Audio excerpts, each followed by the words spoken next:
السلام عليكم ورحمة الله وبركاته.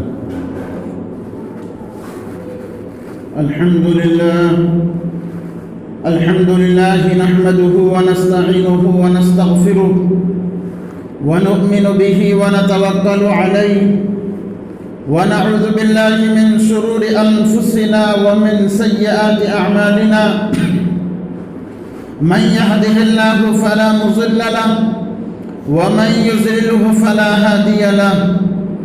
ونشهد أن لا إله إلا الله وحده لا شريك له،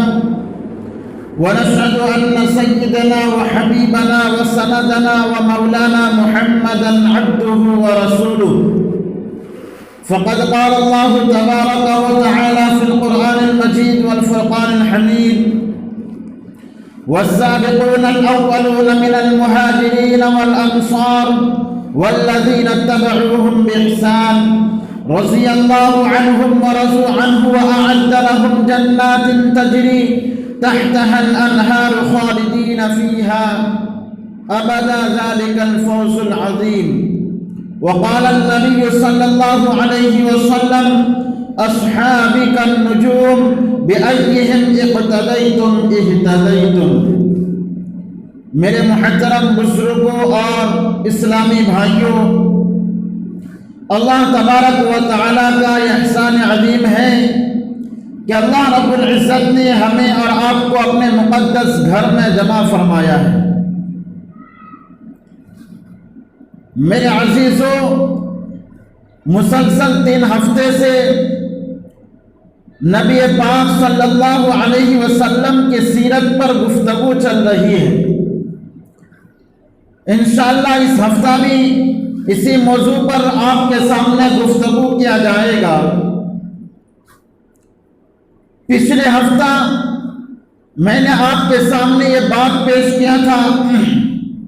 کہ حضور اکرم صلی اللہ علیہ وسلم کی عمر جب 40 سال کو پہنچے تو حضور اکرم صلی اللہ علیہ وسلم تنہائی اختیار کرنے کو پسند فرما لیے، اور حضور پاک صلی اللہ علیہ وسلم غار حرا کے اندر کئی دنوں کا کھانا پانی وغیرہ لے کر وہیں جا کر اللہ کی عبادت کیا کرتے تھے. اطمینان اور سکون کے ساتھ رب کی عبادت میں مشغول تھے اور اللہ کی وحدانیت کے بارے میں غور و فکر کیا کرتے تھے. میرے دوستو، اسی غار کے اندر سب سے پہلے وہی حضور پاک صلی اللہ علیہ وسلم کے اوپر اترا. آپ صلی اللہ علیہ وسلم سے فرمایا کہ پڑھیے. حضرت جبرائیل علیہ السلام سے آپ صلی اللہ علیہ وسلم نے فرمایا کہ میں پڑھنے والا نہیں ہوں، میں پڑھ نہیں سکتا. کئی مرتبہ اسی طریقے سے حضرت جبرائیل علیہ السلام آپ صلی اللہ علیہ وسلم سے فرماتے گئے کہ آپ پڑھیے، لیکن آپ صلی اللہ علیہ وسلم نے ہر مرتبہ یہ فرمایا کہ میں پڑھنے والا نہیں ہوں. پھر آخر میں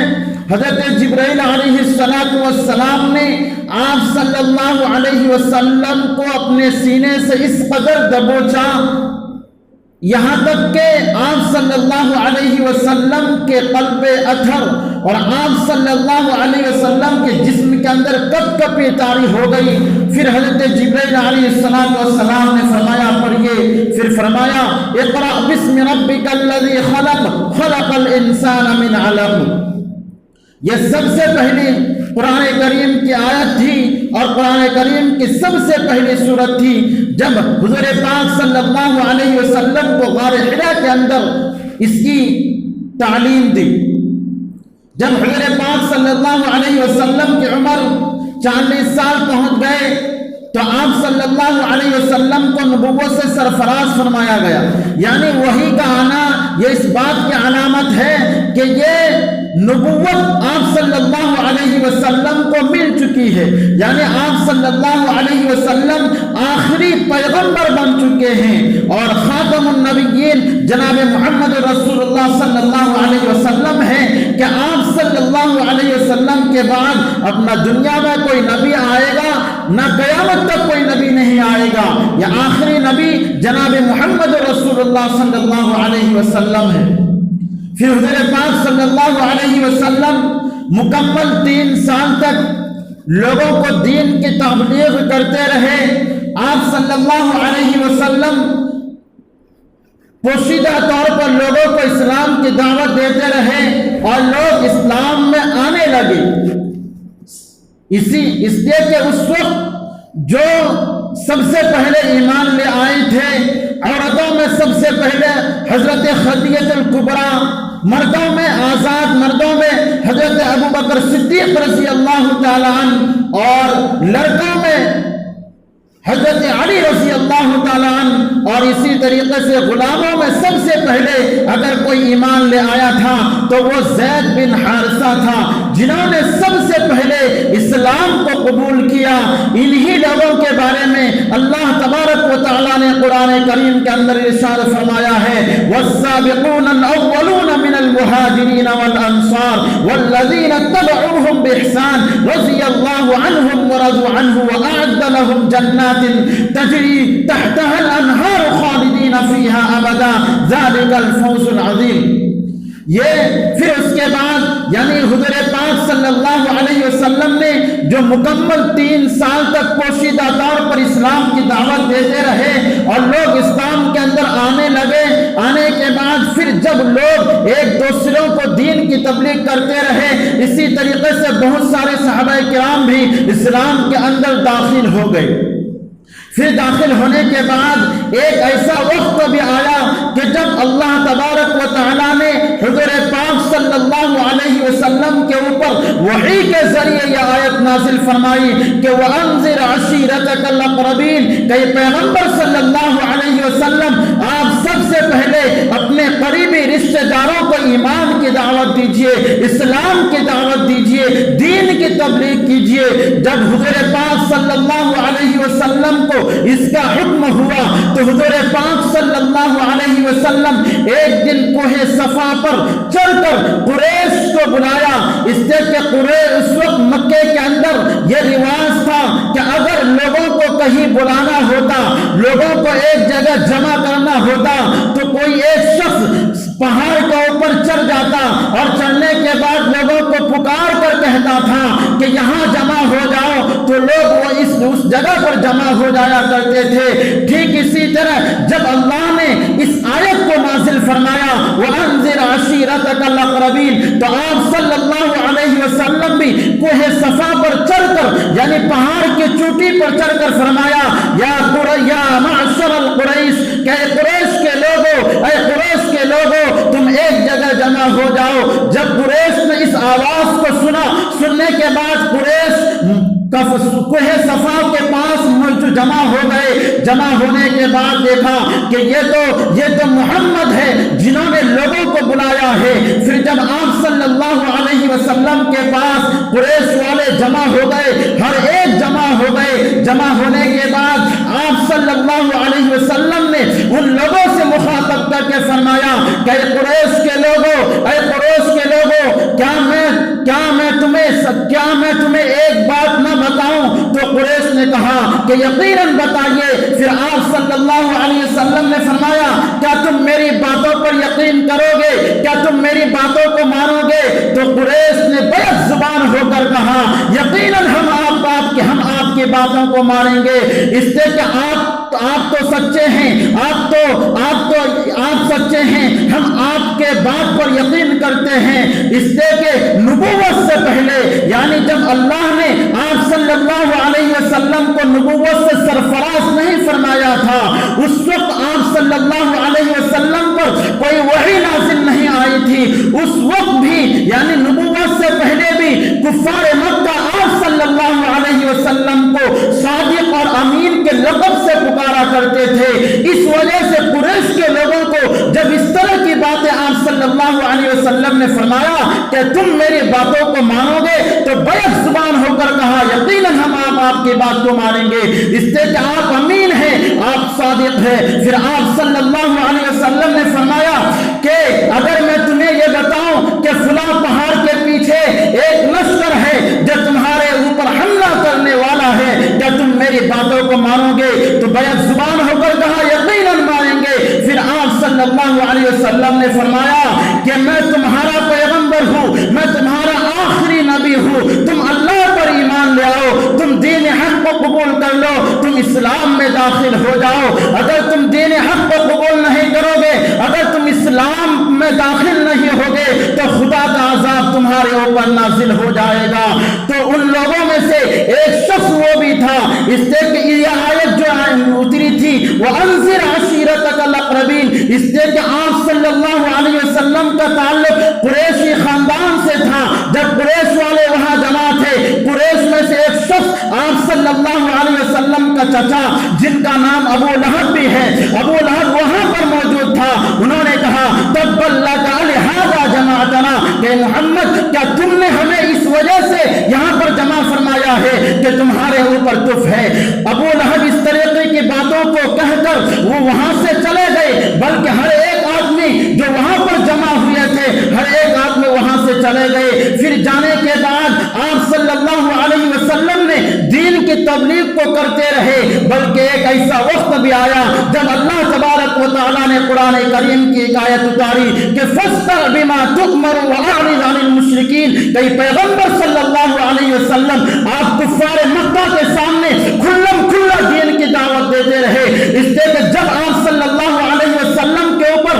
وحی اتری تھی اور اعلان نبوت کر دیا گیا تھا، اس وقت آپ صلی اللہ علیہ وسلم 3 سال تک پوشیدہ طور پر بلکہ خفیہ طور پر لوگوں کو اسلام کی دعوت دیتے تھے۔ اس لیے کہ اس وقت عام اعلان نہیں ہوا تھا کہ آپ کھلم کھلا لوگوں کو اسلام کی دعوت دے، لیکن جب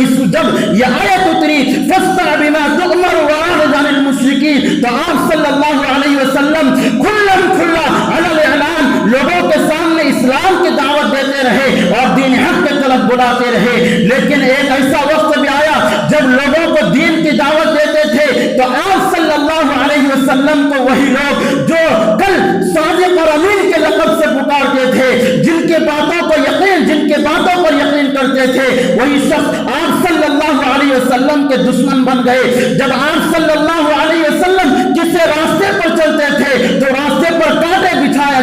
بچھا دیتے تھے تاکہ آپ صلی اللہ علیہ وسلم راستے پر نہ چلے، اور اگر چلیں گے تو آپ صلی اللہ علیہ وسلم لوگوں کو اسلام کی طرف لے آئیں گے۔ میرے دوستو، حضور پاک صلی اللہ علیہ وسلم کو طرح طرح کی اذیتیں پہنچائی گئی، یہاں تک کہ سیرت کی کتابوں کے اندر آتا ہے کہ ایک مرتبہ حرم کعبہ میں آپ صلی اللہ علیہ وسلم نماز پڑھ رہے تھے۔ نماز کی حالت میں کسی ایک کافر نے، کسی ایک بدبخت نے آپ صلی اللہ علیہ وسلم کے گردن پر یعنی گلے میں کپڑے کا فندہ ڈال دیا، اور فندہ ڈالنے کے بعد آپ صلی اللہ علیہ وسلم کا گلا گھٹنے لگا، یہاں تک کہ حضرت ابوبکر صدیق رضی اللہ تعالیٰ عنہ وہیں پر موجود تھے، بے قرار ہو کر آ گئے، اور آنے کے بعد آپ صلی اللہ علیہ وسلم کے گلے سے اس کپڑے کو نکالا، اور نکالنے کے بعد حضرت ابوبکر صدیق رضی اللہ تعالیٰ عنہ نے اس کافر سے مقابلہ کیا، اس کافر کو مارا، اور خود حضرت ابوبکر صدیق رضی اللہ تعالیٰ عنہ بھی مار کھائے، بلکہ بہت سے تکلیفوں کا برداشت کرنا پڑا۔ پھر یہاں تک کہ کتابوں کے اندر آتا ہے کہ جب آپ صلی اللہ علیہ وسلم لوگوں کے پاس دین کی دعوت دینے کے لیے جاتے تھے تو لوگ صرف یہ نہیں کہتے تھے کہ یہ تو صادق اور امین ہے، بلکہ جب اعلان نبوت کے بعد لوگ دشمن بن گئے، کفار مکہ پورا کا پورا دشمن بن گیا، اور آپ صلی اللہ علیہ وسلم کو یہ کہہ کر پکارتا کہ یہ تو دیوانہ ہے، یہ تو پاگل ہے، یہ تو مجنون ہے، آپ لوگ اس کی باتوں پر نہ آئے، اگر یہ کوئی بات بتاتا ہے تو ان کی بات کو نہ مانے۔ میرے دوستو، پھر ایک ایسا وقت بھی آیا کہ جب جوق در جوق، جماعت در جماعت اسلام کے اندر لوگ داخل ہوتے گئے، اور کفار مکہ نے آپ صلی اللہ علیہ وسلم کو ستانا شروع کیا، اور ستاتے ایک ایسا وقت بھی آیا کہ آپ صلی اللہ علیہ وسلم خون سے لہو لہان بھی ہو گئے، بلکہ صرف آپ صلی اللہ علیہ وسلم خون سے لہو لہان نہیں ہوئے، آپ صلی اللہ علیہ وسلم صرف تکلیفوں کا سامنا نہیں کیا، بلکہ ان کے ساتھ میں جو مسلمان ہوئے تھے، جو شروع اسلام میں آئے تھے، وہ غریب مسلمان تھے، ان کے پاس نہ کھانے پینے کی کوئی چیزیں تھی، بلکہ ان مسلمانوں کو بھی کفار مکہ نے ستایا، یہاں تک کہ تاریخ کے کتابوں کے اندر آیا ہے کہ کو مکے کے اندر یعنی مکے کی جو زمین ہے وہ پتھریلی اور ریتیلی زمین ہے، اور تپتی ہوئی گرم ریت پر وہ جو مسلمان صحابہ کرام جو شروع اسلام لے آئے تھے ان کو ریتوں پر چلایا، ان کو ریتوں پر سلا دیا کرتے تھے، یہاں تک کہ ان کے سینوں کے اوپر اتنی بڑی بڑی پتھر کی چٹانیں رکھ کر ان کے سینے کے اوپر ایک آدمی کھڑا ہو کر اس پتھر کو توڑتا تھا، یہاں تک کہ لوہے کے سلاخے کو گرم کر کے ان کے بدن پر داغا جاتا تھا۔ یہ صحابہ کرام تھے، صرف اس وجہ سے ان مسلمانوں کو تکلیف پہنچاتے کہ یہ مسلمان یہ ایمان سے ہٹ کر کے یہ اسلام کو چھوڑ کر کے پھر کفر کی طرف لوٹ آئے۔ لیکن قربان جائیے ان صحابہ کرام کے اوپر جنہوں نے ہر ایک قربانی کو پیش کیا، جنہوں نے تمام تر مشقتوں کو برداشت کیا، اپنی جان دینا گوارا کیا، لیکن ایمان سے ہاتھ نہیں دھویا، کبھی بھی انہوں نے اسلام کو نہیں چھوڑا۔ اس لیے کہ بت پرستی ایک ایسی بت پرستی تھی جو بتوں کو معبود سمجھتا تھا۔ پھر میرے دوستو ایک ایسا وقت بھی آیا جب آپ صلی اللہ علیہ وسلم وہ جو بتوں کی عبادت کیا کرتے تھے کفار مکہ ان کے خلاف بولنے لگے کہ یہ جو بت تم جس کی عبادت کرتے ہو یہ تو مٹی کا بنا ہوا ہے، یہ تو پتھر کا بنا ہوا ہے، اگر اس بت کے اوپر جس کو تم اپنا معبود سمجھتے ہو، جس کو تم اپنا مددگار سمجھتے ہو، جس کو تم اپنا حامی سمجھتے ہو، اگر اس کے اوپر ایک مکھی بھی پڑ جائے تو وہ مکھی وہ تو اپنے مکھی کو اپنے بدن سے بھگا بھی نہیں سکتا ہے، تو پھر تم کیسے اپنے معبودوں کے اوپر توقع کرتے ہو، بھروسہ کرتے ہو کہ تمہارا یہ معبود ہو سکتا ہے؟ یقیناً تمہارا یہ معبود نہیں ہے۔ اگر تمہارا معبود ہے تو وہ ایک خدا ہے، تم اس خدا کی وحدانیت کو قبول کر لو، میرے اوپر ایمان لے آؤ تو تم مسلمان بن جاؤ گے۔ اگر تم نے بتوں کی عبادت کو نہیں چھوڑا تو تمہارا ٹھکانہ جہنم ہے۔ میرے دوستو حضرت ابوبکر صدیق رضی اللہ تعالیٰ عنہ کو بھی بہت تکلیفوں کا سامنا کیا، اور ایک ایسا وقت آیا کہ حضرت بلال حبشی رضی اللہ تعالیٰ عنہ، ہر ایک آدمی واقف ہے کہ حضرت بلال حبشی رضی اللہ تعالیٰ عنہ ہے کون ہے؟ وہ حبشہ کے رہنے والے تھے، وہ کالے کلوٹے تھے، لیکن انہوں نے جب اسلام کو قبول کیا ان کا جو آقا تھا یعنی حضرت بلال حبشی رضی اللہ تعالیٰ عنہ غلام تھے، اور ان کا جو آقا تھا جن کا نام امیہ بن خلف ہے، انہوں نے حضرت بلال حبشی رضی اللہ تعالیٰ عنہ کو اس قدر ستایا، اس قدر تکلیفیں دی کہ بڑی بڑی پہاڑیں اور چٹانیں ان کے سینے کے اوپر رکھ کر ان کو مارا جاتا تھا اور مٹی کی گلیوں میں گھسیٹا جایا کرتا تھا، لیکن حضرت بلال حبشی رضی اللہ تعالیٰ عنہ کے زبان سے ایک ہی آواز نکل رہی تھی، احد احد احد، کہ میں تو ایک اللہ کو ماننے والا ہوں، میں تو ایک رب کی عبادت کرنے والا ہوں، اگر تم میری جان بھی لے لو تو میں تمہاری باتوں پر نہیں آؤں گا، کبھی بھی میں اسلام کو نہیں چھوڑوں گا۔ لیکن میرے دوستو جب ان مسلمانوں کو اس قدر تکلیفیں پہنچا رہے تھے، اس وقت کفار مکہ اس وقت جو مکے کے اندر جن کی سردار تھی وہ کفار مکہ کے سردار تھے، ہر ایک آدمی کافر تھے، وہ یہ چاہتے تھے اگر وہ یہ چاہتے کہ ہم ان تمام مسلمانوں کو قتل کر دے، لیکن مسلمانوں کو قتل کرنا گوارا نہیں کیا، اس وجہ سے کہ اگر ہم ان کو قتل کریں گے تو ان کا معاملہ صاف ہو جائے گا، بلکہ ہم ان کو اس طرح تکلیف پہنچائیں گے، ایسی تکلیفیں پہنچائیں گے کہ تکلیفوں کو سامنا کرنے کے بعد وہ اسلام کو چھوڑ کر پھر بت پرستی میں آ جائیں گے۔ لیکن صحابہ کرام تو صحابہ کرام تھے، صحابہ کرام تو وہ صحابہ کرام تھے جن کے دلوں کے اندر حضور کی محبت رس بس گئی تھی، ایک ایک نس میں خون میں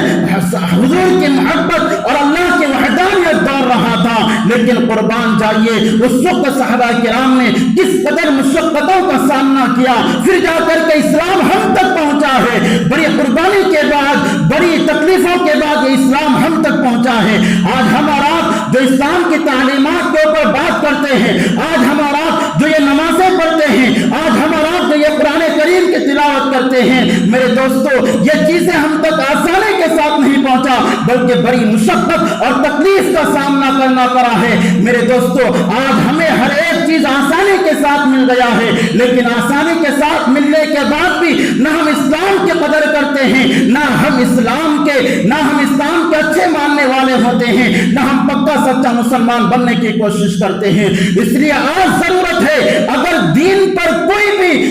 بھی آ جائے تو ہمارے دل و دماغ کے اندر ایک جوش اور ولولہ پیدا ہو جانا چاہیے کہ صحابہ کرام کے دور میں دیکھیے اگر حضور کرام صلی اللہ علیہ وسلم کے خلاف کوئی غلط